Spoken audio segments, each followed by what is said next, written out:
Good morning to you, good morning to you. We're all in our places with bright shiny faces. Good morning to you. Good morning, boys. Okay, so we read Genesis 10 earlier, talked about Noah and his kids, and we're going to go on to Genesis 11. Love you guys. And the whole earth was of one language and one accent and mode of expression.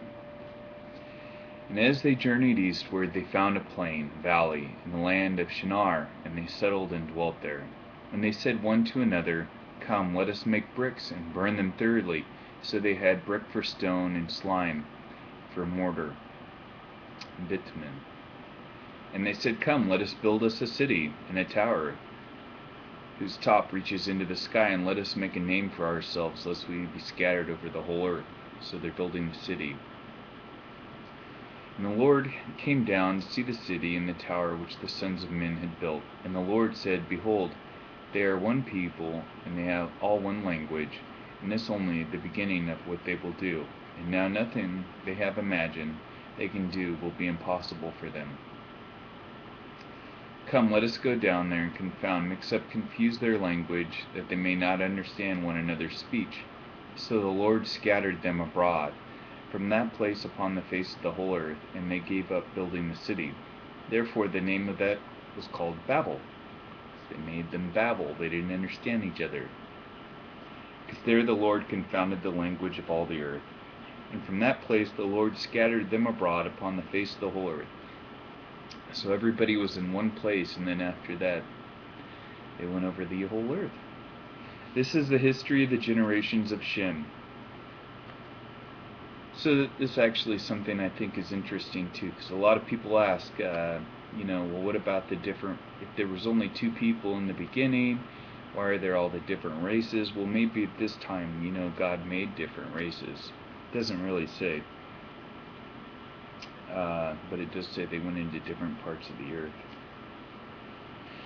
This is the history of the generations of Shem. Shem was 100 years old when he became the father of Arpachshad, 2 years after the flood. And Shem lived after Arpachshad was born 500 years, and the other sons and daughters.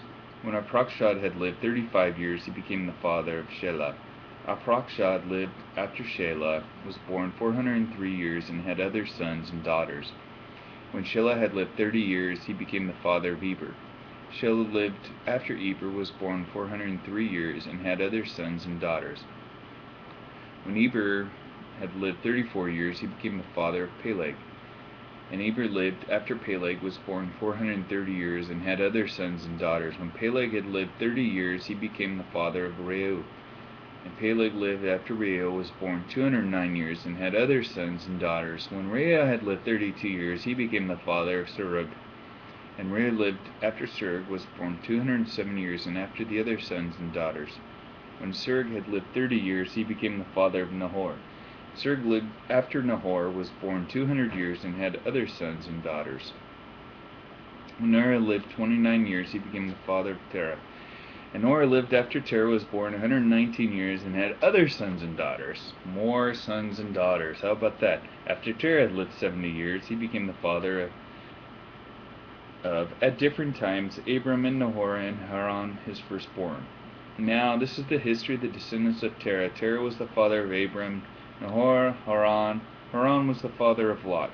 Haran died before his father. Terah died in the land of the birth in Ur of Chaldees, which I have been to. I've been to Ur of Chaldees, and I've seen there's a monolith there where Abraham was born. Very interesting. I lived there for a little while. Not in the monolith. And actually, you don't go inside the monolith. It's just a big stone, like a pyramid. And Abram and Nahor took wives. The name of Abram's wife was Sarai, and the name of Nahor's wife was Milcah. And the daughter of Haran, the father of Milcah, and Ithkah. But Sarai was barren. She had no children. And Terah took Abram his son, Lot the son of Haran, his grandson, and Sarai, his daughter-in-law, his son, Abram's wife, and they went forth together to go to Ur of the Chaldees. Neat. Into the land of Canaan, But when they came to Haran, they settled there, and Terah lived 205 years, and Terah died in Haran. And I've been there, and I'd love to go back, and maybe, boys, someday you can go with me. We'll go check it out, huh?